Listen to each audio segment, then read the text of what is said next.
on a reçu quelques petites choses. On va commencer par ça. Je sais plus de chez qui ça vient.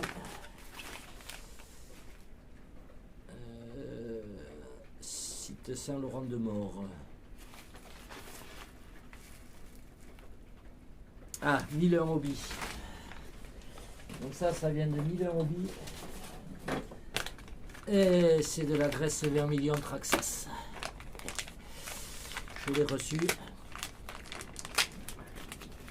Je serais curieux de voir, parce que ça coûte une burne cette merde. Il n'y a pas d'autre mot.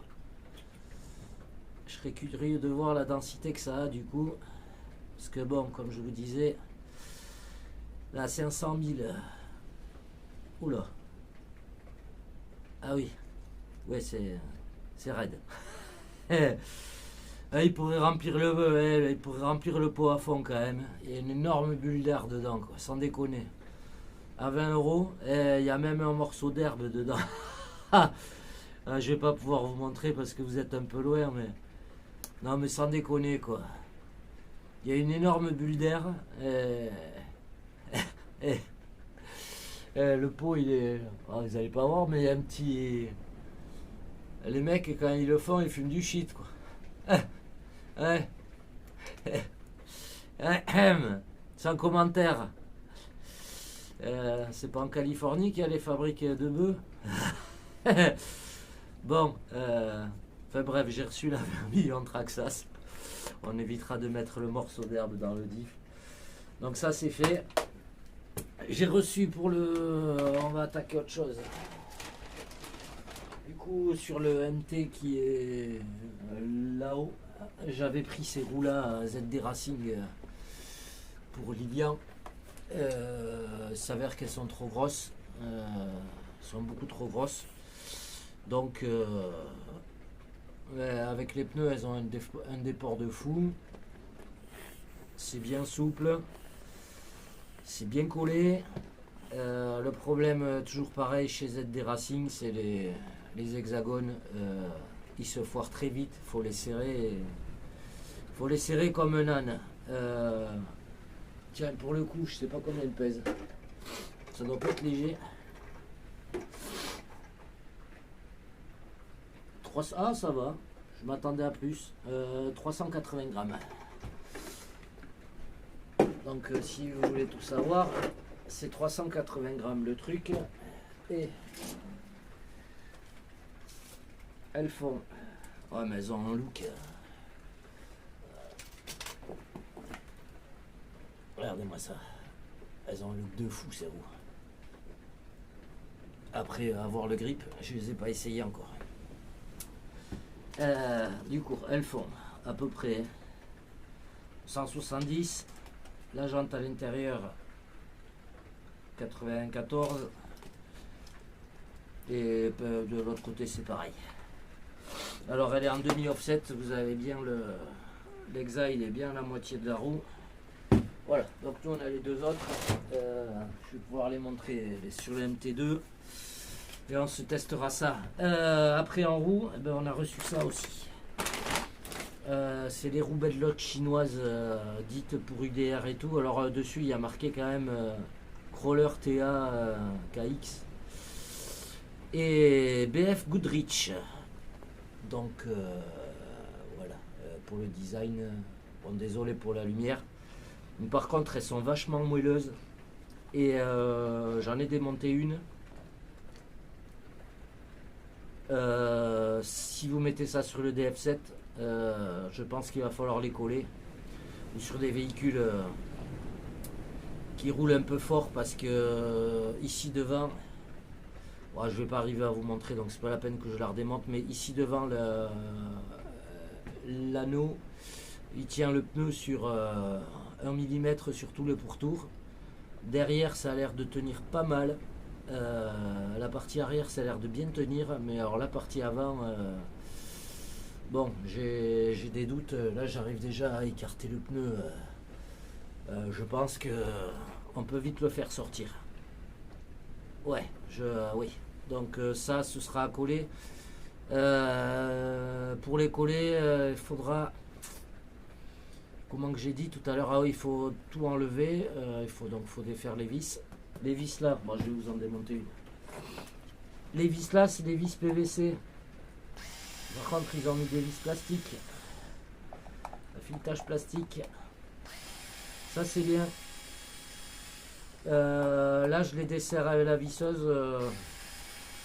Personnellement, toutes ces vis de roue bedlock comme ça, moi, je les resserre à la main après. Et avec un tournevis qui a un manche, un petit manche. Pas un gros manche, parce que vous faites beaucoup plus de force avec les gros manches. J'ai tendance à serrer comme un mulet, alors même là j'avoue que moi avec les doigts je le serre comme ça à la main, voilà. Bon après ça a pas l'air, mais j'ai de la force dans le bout des doigts, donc avec le boulot, voilà. Donc vous dévissez vos 2, 4 et 6 vis. Ils ont eu quand même l'intelligence, donc vous avez 6 trous là, mais il y a les autres. Il y a des trous en rab. Donc si vous foirez les trous, vous pouvez bien décaler votre truc. Il n'y aura pas de souci. Alors, voilà.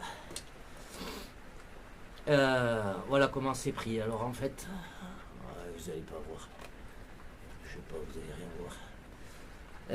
Il faudra les coller. Il faudra mettre la colle sur la jante ici à l'intérieur. Je vais la défaire carrément. Alors ce qu'ils ont fait, par contre, il y a un truc de pas mal. Bon, on va carrément se les démonter. Allez hop. Ça on va le retourner. On va voir comment il est foutu à l'intérieur. Les mousses, eh bien mine de rien, elles sont bien denses. Voilà. Bon, c'est de la mousse, mais elles sont bien denses et c'est des mousses d'un bloc, elles sont pas collées. Elles sont pas collées au milieu, donc ça c'est pas mal. Mais elles sont bien denses les mousses. Je vais retourner le pneu. Sur le dessus, il y a l'air d'avoir pas mal de gomme.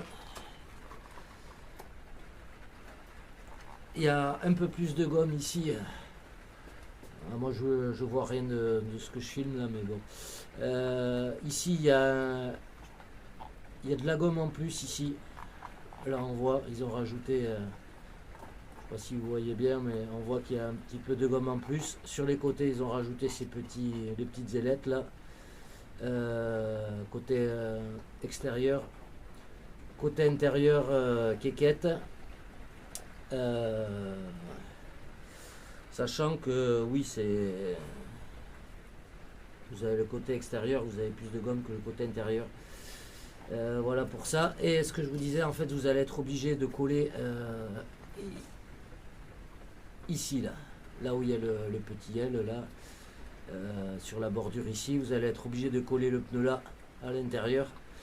Et pour ici, vous allez être obligé de le coller. Là, ça gêne pas, du coup, vous pouvez le coller. Vous pouvez le coller là. Elles sont déjà vachement étanches. Voilà, c'est bien étanche. Il n'y a pas d'air qui rentre ou qui sort. On verra. Ça a l'air pas trop mal. Mais bon, par contre, ouais, pour les engins, surtout en vitesse, je pense que je vais les coller. Après, ils ont mis des petits. Il y a de ce côté des petits picots là qui ressortent comme ça pour pas que le pneu il rippe. Ça c'est pas mal, voilà. Mais il faudra quand même les coller. Et si j'avais su, j'aurais pris de la colle. Voilà. Donc vous savez, pour ces pneus là, la gomme elle est bien plus tendre que les speedlines que j'utilise chinois là d'habitude sur le DF7. Alors les speedlines sont un peu plus tendres que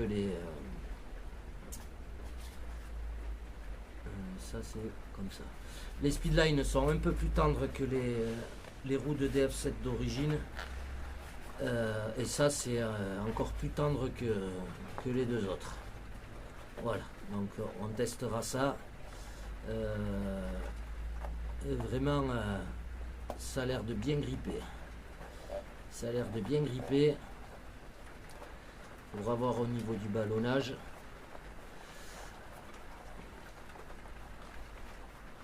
Voilà, ben, moi ce que j'ai fait, bon, je me suis un peu chié, mais j'ai fait ça à l'arrache.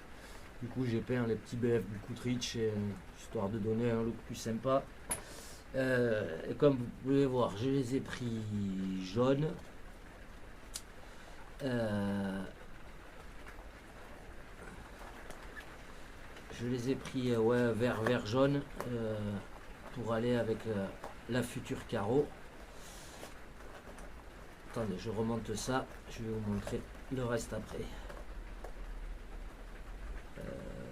C'est comme ça ou c'est comme ça? Non, c'est à l'intérieur. Voilà.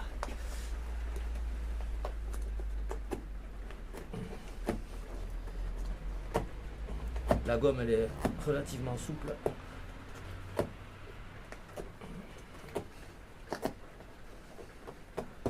Hop. La gomme est relativement souple. Voilà. La jante fait que... Alors ce qui est marrant, c'est que quand vous l'avez comme ça, vous n'avez pas l'impression, mais en fait, il y a une fois monté, il y a un demi-offset. Donc voilà. Parce que monsieur François a acheté des roues. Monsieur François avait acheté des roues et elle passait pas, ça frottait un peu partout. Celle-là, elle passe juste. Vous allez avoir un petit souci au remontage. Alors au remontage, vous allez être obligé de... Moi, la pointe à tracer, là, elle n'est pas pointue, donc elle est arrondie au bout, celle-là. Vous allez être obligé de glisser un outil et de tenir la jante par en dessous. Alors là, je vous conseille de vous mettre un truc un peu épais en dessous. Je me suis galéré tout à l'heure. Voyons, qu'est-ce que j'ai là qui pourrait aller. Est-ce que j'ai un petit truc qui pourrait aller là? Tiens.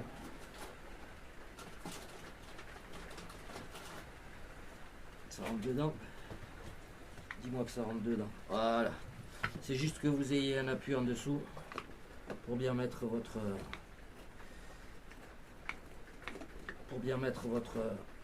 truc. Et là, il faut y aller doucement. Vous passez l'outil et vous descendez au fur et à mesure. Là. Ils ont quand même fait un truc un peu épais.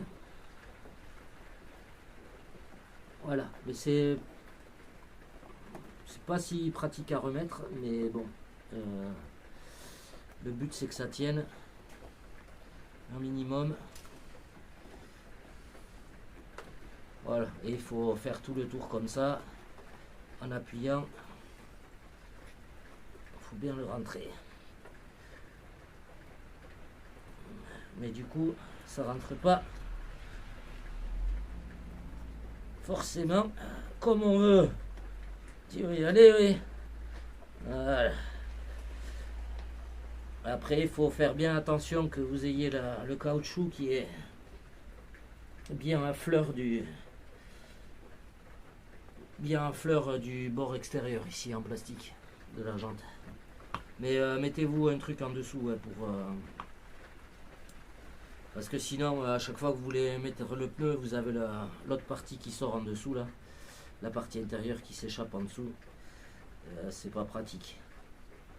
Donc voilà, ben là une petite roue de 1/10, apparemment ça fait le taf. Donc si vous en avez pas, peu importe, hein, un truc cylindrique qui vous fasse l'appui. Voilà. Après vous remettez ça. Bon là je vais juste remettre les vis comme ça sans les serrer vu qu'il va falloir les coller.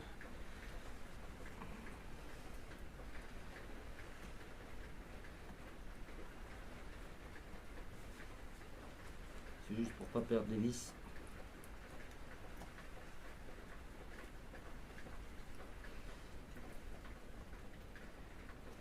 Mais ce qu'il y a de bien, c'est qu'il y a d'autres trous. Si vous foirez un pas de vis, il y a quand même d'autres trous pour pouvoir se refixer. Et ce qu'il y a de bien surtout, c'est qu'ils aient mis de la vis à filetage plastique. Et pas comme souvent avec des filetages à pas métriques. où ça tient pas bien dans le plastique. Voilà. Donc ça, on va le remettre là.